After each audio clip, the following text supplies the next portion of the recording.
Hey Judy, how you doing? Hi, Ryan. I'm good. How are you? Oh, doing great. Had some time off last week, feeling rested. How about you? I'm so glad you had time off last week and feel rested. I did not have time off last week, but I feel fine. Thank you for asking. Nice. That's awesome. So, Yeah, our last conversation, we were talking about, I think 20 hours had been put into a costume. How did that go? the costumes went great. My wife made a bell costume for my daughter. I thought it was just a yellow dress, but it had all these like little sash pieces attached, and it was a lot more elaborate than I remembered. And then I was Beast, and I had these furry paws, and I had this like little, like almost like a furry football helmet from the Uh-huh. 50s around my head, maybe like a rugby helmet. And then Uh-huh. I had my little blue jacket. But I got to tell you, that costume, I was instantly sneezing and just, oh, I could not. And I knew it was the costume. I was so bummed because I put it on and it was a mess. And we met up with some friends. We went to Washington D.C. Last week and we Oh, trick or fun. treated, which was Yeah. amazing to be in the real fall with the leaves and everything. And Right. we went to dinner before we trick or treated because I have a 4-year-old, so trick or treating is like 45 minutes. Right. Right. So we went to dinner. I had this costume on, couldn't stop sneezing, and I took this thing off in the restaurant. We we got a couple pictures before that, but that was it. This costume lasted like a half hour on me, Right. I but understand. Yeah. so but All it right. was good. Yeah. Awesome. Right. So it was fun. We got the photos. That's what matters. And so she'll have that dress for dress up for a few years. Yes, Right? Yeah. indeed. That's So awesome. yeah. Cool. So Judy, you've got a busy week. I know you've got a session tomorrow with Sierra Ventures where I you're going to do. be talking about um, the competitive environment and how critical customer success is, and really how to build a customer success team. And this is a panel that you're going to be doing tomorrow. It's at 10 a.m. Pacific tomorrow with Sierra Ventures. I'm going to drop a link where we post this so folks can sign up. But it Great. really got me thinking about how you are so active with panels and with being a thought leadership in your industry. And I want to start things off by asking you what advice you have for people who want to get more involved in the industry and who want Mm, to be part of these discussions like you are. yeah, that's a great question. A lot of times when people are thinking about being more involved, they don't think about putting their name out with some of these panel discussions or, getting on stage because, of course, not a lot of people love getting on stage for sure. But I would say there's a ripe picking for anybody. If you're in a leadership role, a management role, you're working with vendors and you're working with vendors who would love for you to work with them and tell their story and tell your story and your success with their particular application. And people are probably thinking, yeah, Judy, you work with SupportLogic, you want to reach out to me and get me on a panel.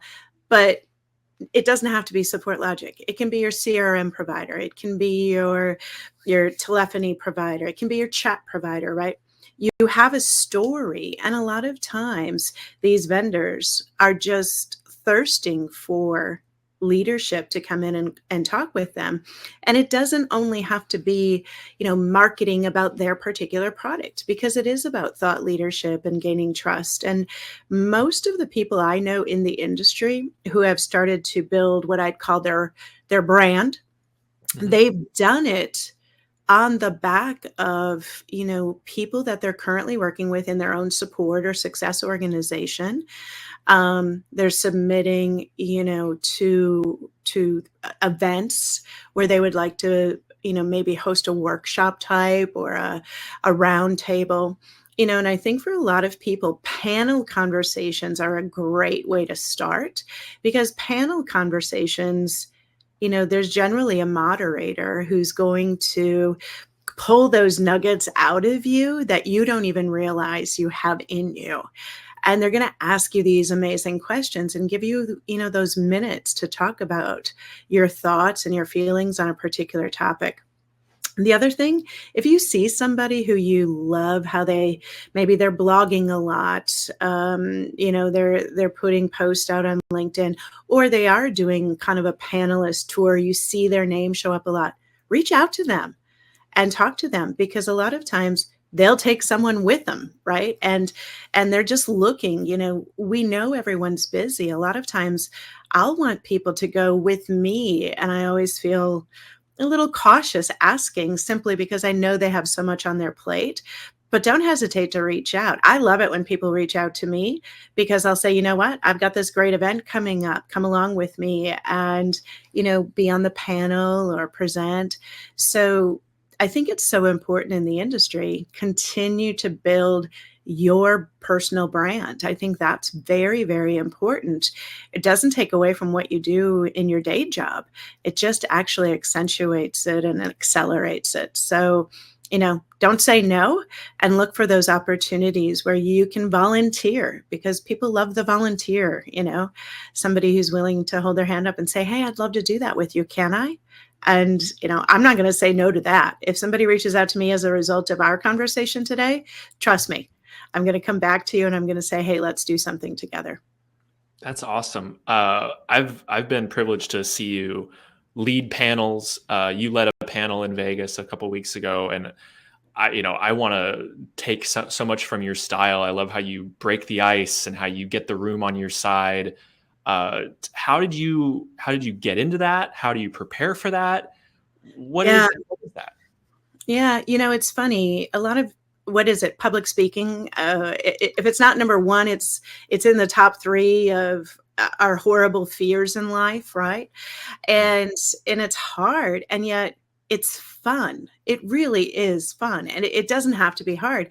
But a lot of times people will get on that stage and think that you have to get up there and you have to do all the work. You have to do the presentation. You have all these facts and things that you want to share with people. There's truth in that. There's no doubt about it. But if you can do it in a way where you're engaging and, as you said, breaking the ice. Most people know me from my time at TSIA. I'm going to start off with some kind of humor. I'm probably going to be a bit self-deprecating as well. But, ask a question that's so far out of left field that you leave people a little stunned. And so you referenced TSW. The question was, do you put pineapple on your pizza or not? Right.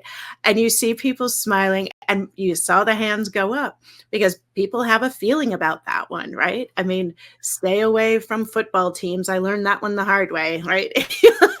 You'll find that people aren't always fan of your team, but have a little bit of fun. It cuts that early edge and that kind of fear of public speaking that we have. And you'll tell very quickly the people that are in the room who want to be there and are willing.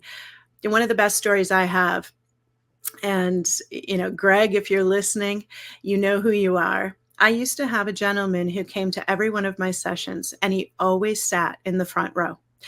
And I always was just always the same seat, always the front row.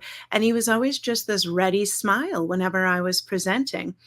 And, we got to know each other simply because he was always there. And we ended up having great conversations. And this TSW was the first time he wasn't in the front row. And so he and I had a great LinkedIn exchange. I said, I missed my, emotional security person. And he had a change in situation and he wasn't able to attend.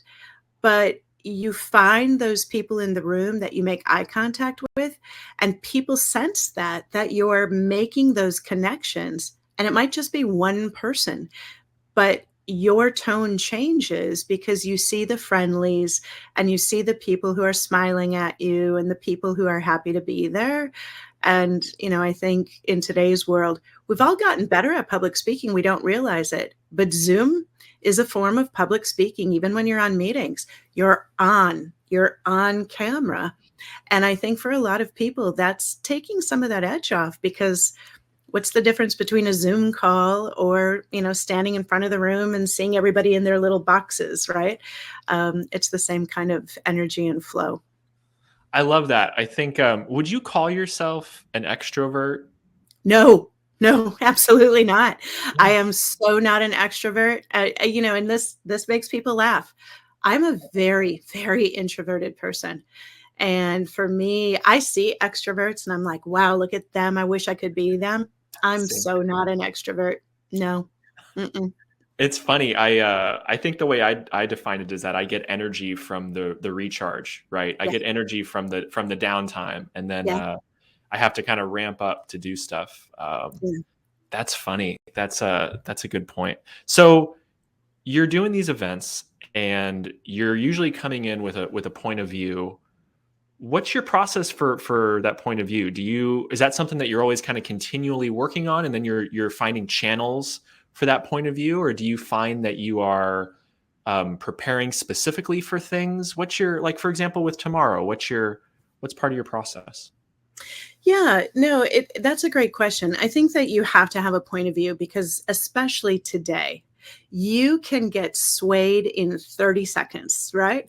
You can read an article about AI that says it's going to replace the workforce. And then, literally 30 seconds later, you can read an article that says absolutely not replacing the workforce, making it stronger, more agile, things like that, right? You have to know which side you land on. Yeah. But we're constantly being inundated, and I think the thing that's important is, do your research. And I, by nature, am a researcher. I've read Mhm. a lot of things in my life. I've talked to a lot of people just on my daily, and I'll hear things, and I'm an old school person. I still have my old school notebook day planner, and in the back of my day planner, if you ever open it up, are my thoughts and ideas that I want to look more into. Somebody might say something to me on a call. Somebody might say something in a presentation that I was sitting in. And I just make a note and think, I want to look into that more later. And I want to form my opinion. Don't let your opinions be formed for you. You form that opinion, because I think the beauty in that is then you are so naturally curious anyway, you're going to keep refining. And by the way, if you chose the wrong side of something, right? Wrong in air Mhm. quotes, that's okay.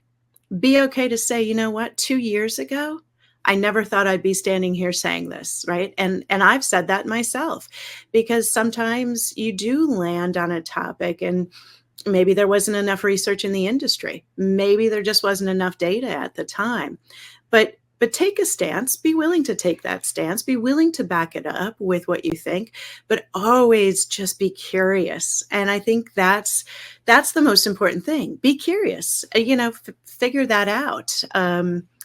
And you'll do great things. People love, that little bit of debate that can happen, Yeah.